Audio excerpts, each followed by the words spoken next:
Ladies and gentlemen, boys and girls, children of all ages, what is up? The King of Lightning is here today, bringing you guys and gals Bleach, Tite Kubo's finest work, though I can't really say finest anything as of late. Chapter 679 review. Now, before I get started with this review, I do want to say that most of this video will be talking about a situation, an issue that is reoccurring in Tite Kubo's manga. At least I think it is reoccurring, and I'll explain in greater detail. But before we get to that, let's focus on the fundamentals here. So we have the story progression, we have the characterization, and finally we have the pacing. Let's do it in reverse order. First of all, the pacing. Overall, you have three main parts: the pacing / the structure, where you have Ichigo and Yuha, then you have Hashfall, Uryu, then back to Ichigo and Yuha, and that's it. So very simple overall. Basically, you have those three parts, where two of the parts are Ichigo and Yuha related. So overall, the pacing and the structure was relatively simple and straightforward. Now, when it comes to the characterization is mainly focused on Hashfall and Uryu, where we find out Uryu's, his Schrift, his power, the letter, the German letter that coincides with his power, A, is for antithesis, where in which he can reverse anything that has already occurred. Though in this chapter it was specifically for damage, he can reverse anything that has occurred. So the scope of his powers is much broader than what appeared in this chapter, because in this chapter it was just straight damage. And it turns out that when it comes to his powers of the antithesis, they are bad against the B balance powers of Hashfall. And Hashfall, he explains what his powers are in full detail, where he can bring misfortune upon the fortunate, and any misfortune that falls upon him gets redistributed to his sacrifice shield, and how the sacrifice shield can then add even more misfortune upon that person who he's targeting, in this case Uryu. So that right there is the lion's share of characterization when it comes to this chapter of Bleach. There is some for Ichigo and Yuha. Ichigo in the sense of, Ichigo was calm, cool, and collected throughout the entire of this fight, which was nice to see, in all honesty. However, he has finally started to despair. He's given up. Given the facts, given the evidence at hand, he cannot overcome the godly powers of Yuha at the moment. That's very important to note, obviously. And then you have Yuha himself, who displays a little bit of disappointment in seeing Ichigo give up like this. But at the same time, he's like, you know what? Even though he's giving up, it makes sense and it was fun. Now it's time to take my powers back.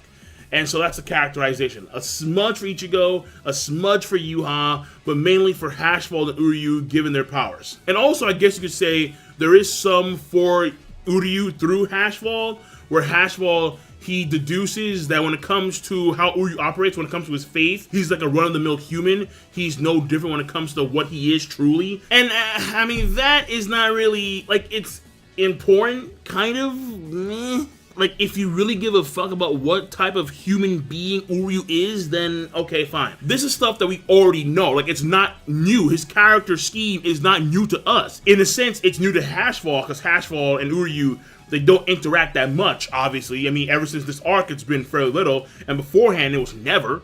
Duh. So, it's new to him, but for us, it's kind of like, we already know how Uryu operates as readers of the series, so it's not a big deal at all to us. So, that's the characterization. And finally, story progression, you have Ichigo and Uryu both on the back foot, or Hime's already down, and the final blows are going to be delivered by Hashfall and Yuha. But beforehand, we get to see the powers of Uryu, and it was kind of weird how it went, where you have Hashfall, he has the damage to Uryu, Uryu's like, no, now you take the damage, and Hashfall's like, no, you take the damage, kind of like a ping pong match, it's you take it, you,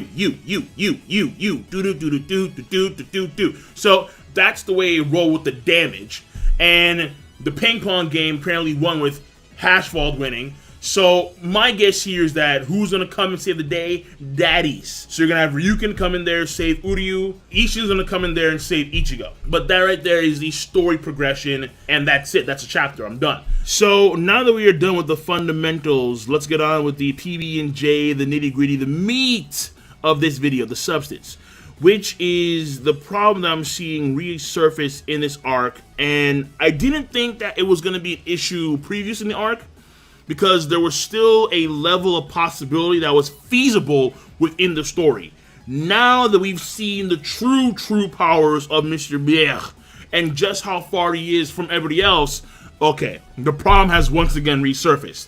And Kubo has seemingly once again written himself into a corner. And the only way Kubo can get out of this corner is via ass pull. The man has to pull down his pants and show his bare Asian ass. That is the only way he can escape this corner. I shit you not. So, this comes from Yamazuki or Yamazuya on Twitter, who mentioned this, how Kubo is once again, or he is seemingly writing himself in the corner. And it's something that I've said before in the past when it pertains to Aizen, and you can also apply it to Ulquiorra, where essentially it's like the only way you can beat this godly powerful villain is by some degree of bullshit. And that's not cool. It's not cool at all. And the problem is that it's worse for Yhwach than any other character in the series by far. Because Yhwach is so goddamn powerful to where Yhwach, and I'm not saying that he's there, but he's almost to the point where he can solo the verse. Let that sink in for a few seconds.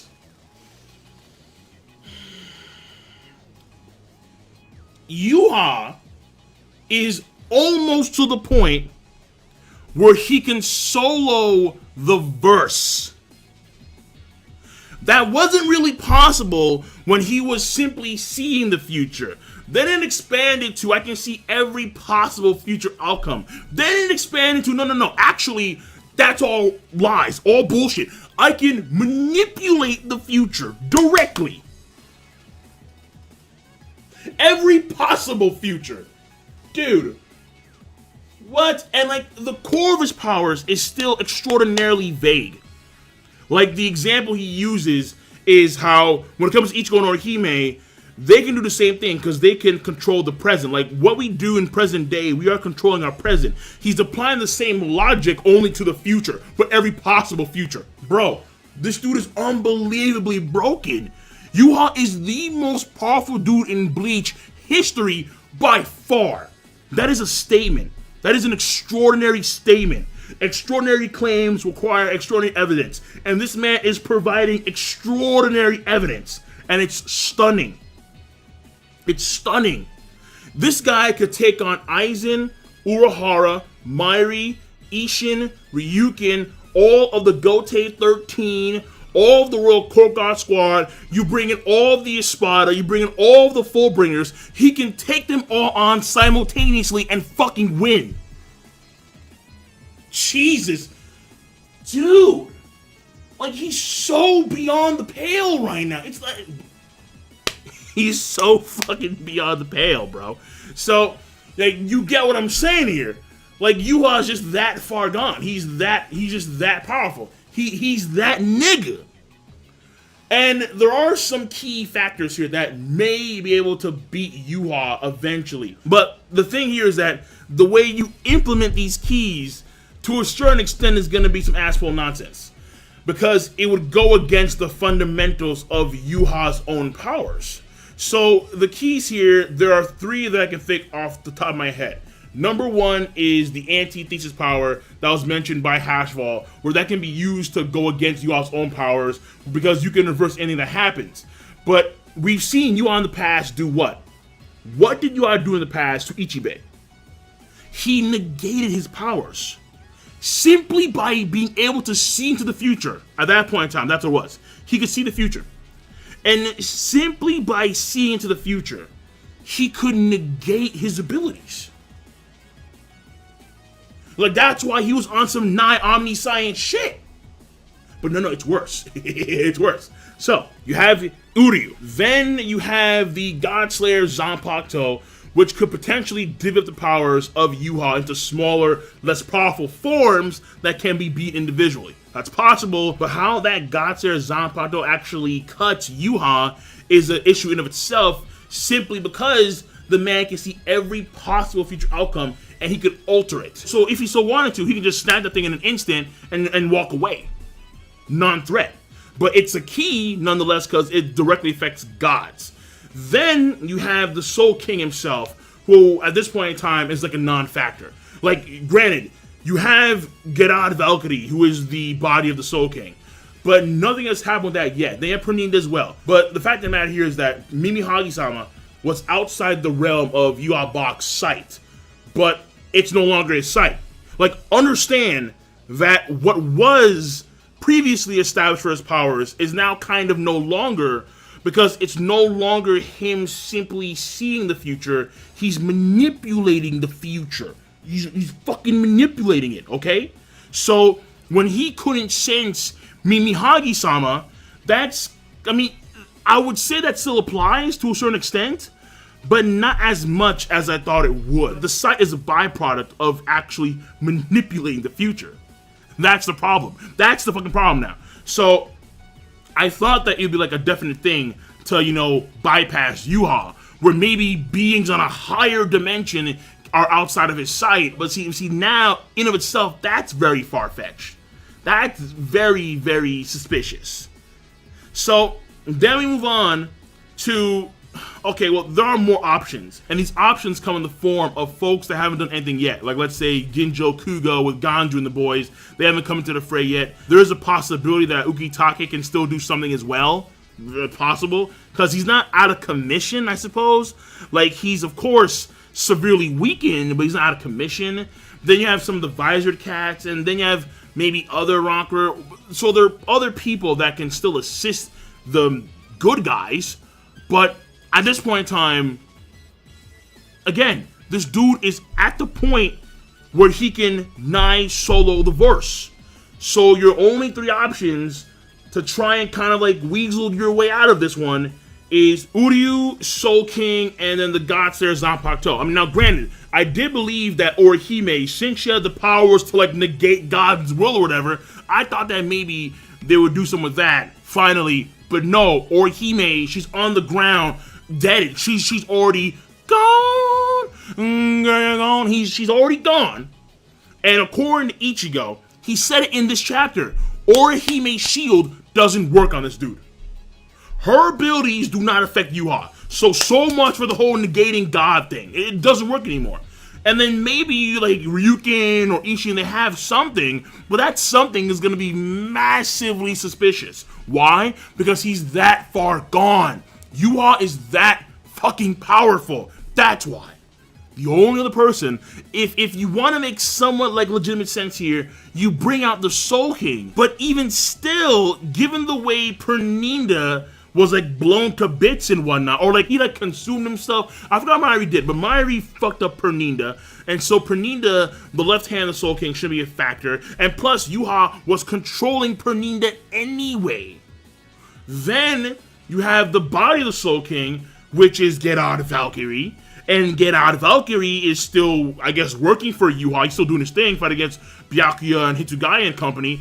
But at the same time, that could lead to the Soul King himself coming out. And so if that happens, what happens? Like, Yhwach, again, Yhwach should know this. I mean, shit, since Get Out of Valkyrie had the body of the Soul King, and even Naklevar knew that the body of the Soul King was Get Out of Valkyrie, if the Soul King's body once again becomes the Soul King, this is still within the realm of Yhwach's knowledge. Yhwach should know that that can happen, which means that Yhwach has countermeasures. Yhwach should have significant countermeasures in case of the left hand goes berserk and goes against him, or if the body goes berserk and goes against him. The only person that was out of his scope was Mimi Hagi-sama, and that was before he took in Mimi Hagi-sama. He's so far gone, bro. It's so at some point, Yhwach's gonna lose. He's gonna be defeated. Okay, yeah. How? That's where I have problems with this. That's where I can see oncoming problems. So there is a chance. There is a chance that Kubo is masterful. It's all laid out. He knows how it's gonna flow. And even though it appears that he's in a corner right now, there's actually like a hidden brick somewhere in this corner. You push the brick in, a hidden passageway opens up, and he masterfully escapes this whole situation. That's possible. Kubo could be that good. But, yeah. So, we'll see how it works out. But that being said, this chapter of Bleach, overall, this chapter of Bleach, in my personal opinion, I was kind of like a meh chapter. And in all honesty, I'm still feeling the effects of the previous chapter. I really am. However, the chapter does have substance. It would be unfair to say that it's a subpar chapter when it does have substance in the form of Uryu's new powers, of explaining Hashball's entire power scheme, and then Yuha getting Ichigo to submit and Orihime getting taken out. So it does have substance. I'll say it's okay plus to good, and I'm done. So King of Lightning, rate the video, comment, and subscribe as always. Let me know what you think about this whole thing pertaining to Yuha's powers and how he's so far gone, and how is there a genuine way for Kubo to escape from this corner that I believe he's in. So once again, I'm done. King of Lightning, rate the video, comment, and subscribe as always. Peace. Have a nice goddamn day. And also, I gotta point out that Yamamoto Genryusai's Bankai is still within the possession of Yuha. Yeah. He has not used Yamamoto's Bankai. Dude! Fuck Kubo. Fuck.